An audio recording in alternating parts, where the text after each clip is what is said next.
Horrid Henry Meet the Queen by Francesca Simon. Illustrated by Tony Ross. Chapter 1. Perfect Peter bowed to himself in the mirror. Your Majesty, he says, pretending to present a bouquet. Welcome to our school, Your Majesty. My name is Peter, Your Majesty. Thank you, Your Majesty. Goodbye, Your Majesty. Slowly, Perfect Peter retreated backwards, bowing and smiling. Oh, shut up, snarled Horrid Henry. He glared at Peter. If Peter says Your Majesty one more time, he would. Horrid Henry wasn't sure what he'd do, but it would be horrible. The Queen was coming to Henry's school, the real-life Queen. The real-life Queen with her dog and jewels and crown and castle and bee feathers and knight and horses and ladies in waiting was coming to see the Tudor wall they had built. Yet, from some reason, Horrid Henry had not been asked to give the Queen bouquet. Instead, the hand Mr. Oldboot had chosen Peter. Peter! Why, stupid, smelly, old, ugly toad, Peter, it was so unfair. Chapter 2. Just because Peter had more style than anyone in the Good as Gold book, what they and reason to choose him. Henry should have been chosen. He would do a much better job than Peter, because besides, he wanted to ask the Queen how many TVs she has. Now, he'd never get the chance. Your Majesty, said Peter, bowing. Your Majesty, mimicked Henry, constantly. Perfect Peter ignored him. He'd been ignoring Henry a lot even since he'd been chosen to meet the Queen. Come to think of it, everyone had been ignoring Henry. Isn't it thrilling? Said Mom from a million times. Isn't it fantastic? Said Dad from the billionth time. No! Henry had said. Chapter 3. Who's want to hand some rotten flour to a stupid queen and anyhow? Now, Horrid Henry. No, not Horrid Henry. And he certainly didn't want to have his pictures in the paper and everyone making a fuss. Bow, bouquet, answer her questions, walk away, murmured Perfect Peter. Then he passed.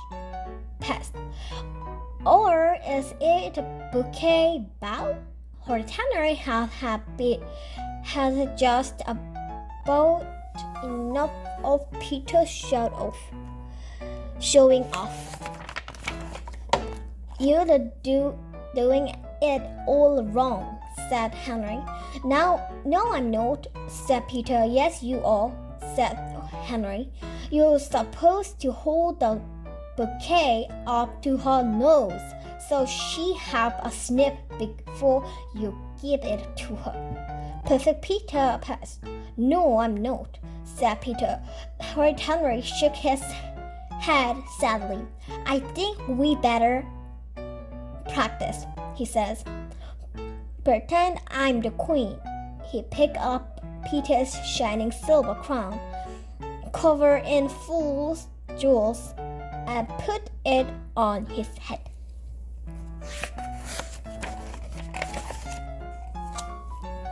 Perfect Peter beamed.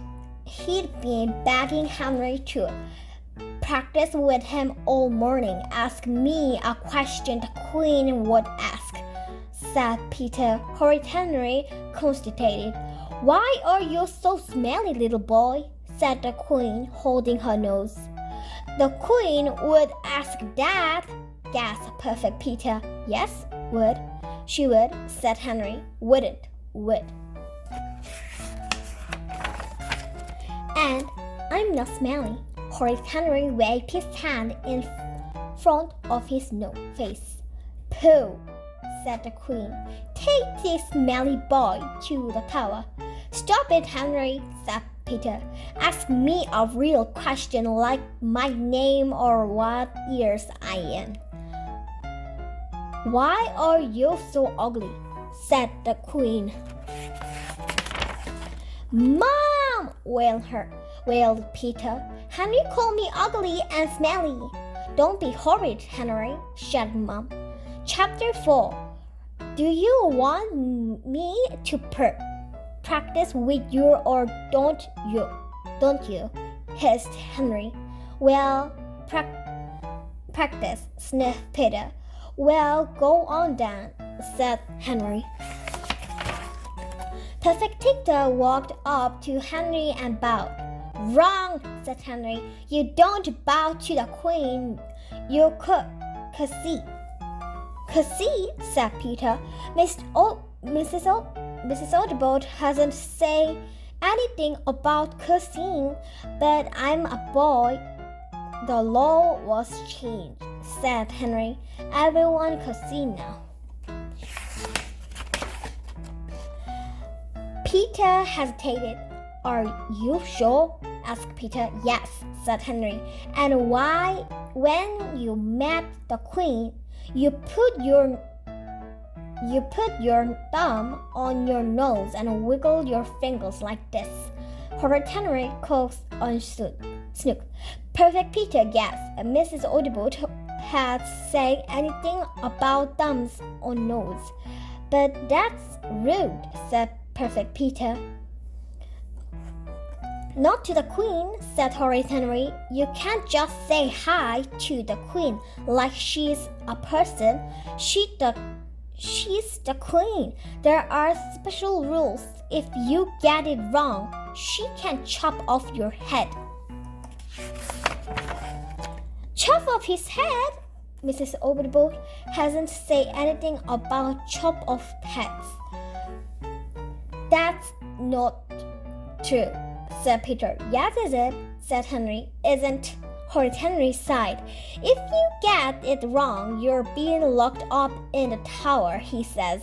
It's high treason to greet the Queen the wrong way. Everyone knows that. Perfect Peter passed. Mrs. Audubon hasn't said anything about being locked up in the tower. I don't believe you, Henry, said Peter. Henry shrugged. Okay, just don't blame me when you get your head chopped off.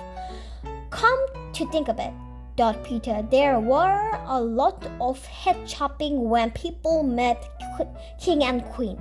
But surely that was just in the olden days. Mom! screamed Peter.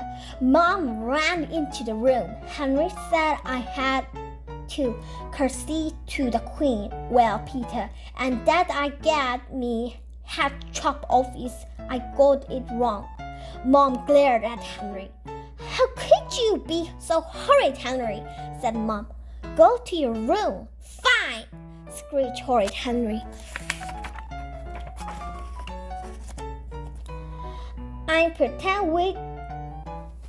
I practice with you, Peter, said Mom. Bow, bouquet, answer her question, walk away, said Peter, beaming. Chapter 5. The great day arrived. The intra-schoolers up in the playground waiting for the Queen.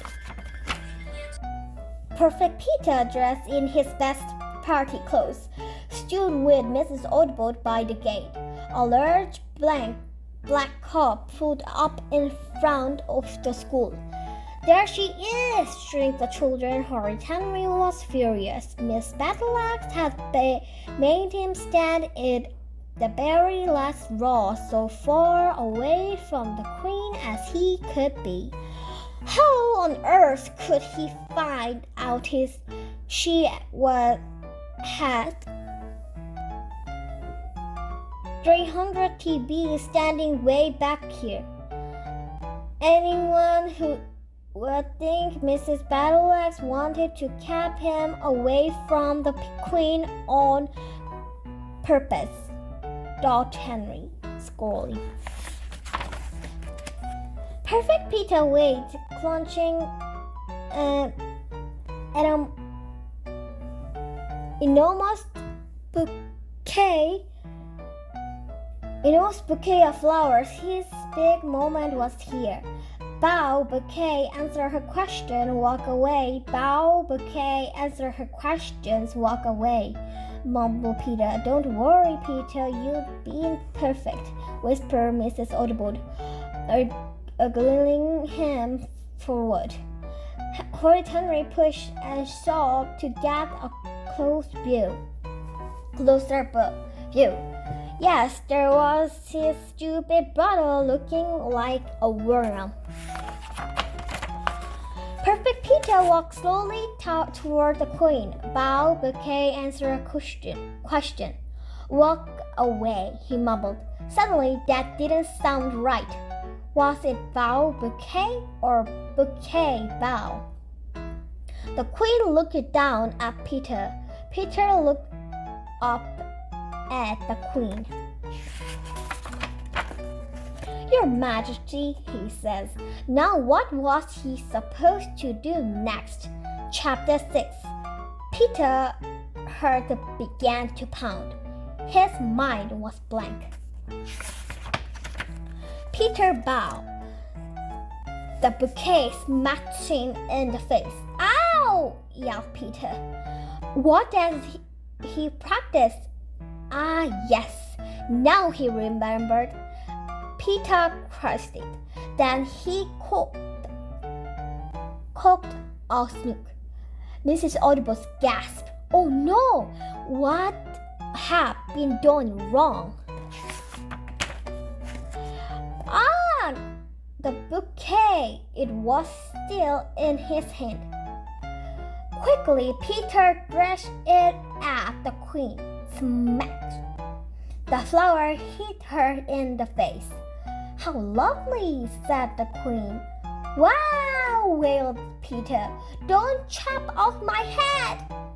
There was a very long silence. Henry saw his chance. How many TVs have you got? Shouted Henry. The queen didn't seem to have heard. Come along, everyone, to the display of doodle down making, said Mrs. Audubon. She looked a little pale. I says, shouted Henry. How many? A long bone arm yanked him away. Be quiet, Henry, hissed Mrs. Battleaxe. Go to back in playground like we practice. I don't want to hear another word out of you. Horrid Henry treading off to the bed of stumps with Mrs. Battleaxe's beady eyes watched his every step. It was so unfair. When everyone was in their assigned place, Mrs. Audubon spoke. Your Majesty, Mom and Dads, boys and girls, the tutor used mold and stone to make dolls from their work. Mrs. Battleaxe's class will know should be how. She nodded to the children standing in the bed. The school recorder band playground green slates. Henry's class began to stomp in the bed of mud and showed. How lovely, said the Queen. Horrid Henry stomped where he'd been placed between Zazie Zim and Albert L. There was a whole band of stamping children blocking him from the Queen, who was sitting in the front row between Mrs. Battleaxe and Mrs. Audibert. If only he could get closer to the Queen, then he could find out about those two bays. Henry noticed a tiny space between Brainy Brian and gorgeous Grinda. Henry stomped his way through it. Hey, said Brian. Ah, said Grinda. That was my foot. Henry ignored them. Chapter 7. Stomp, stomp, stomp. Henry pawed past gorgeous Greedy William was Greedy Graham and Whippy William. Ah, said Graham. Stop pushing. Wah! Whippy William. Halfway to the front, Henry pushed past anxious Andrew and Clever Claire. Help! Squeezed Andrew. Fall over. Wait out! Watch out, Henry! Snapped Claire.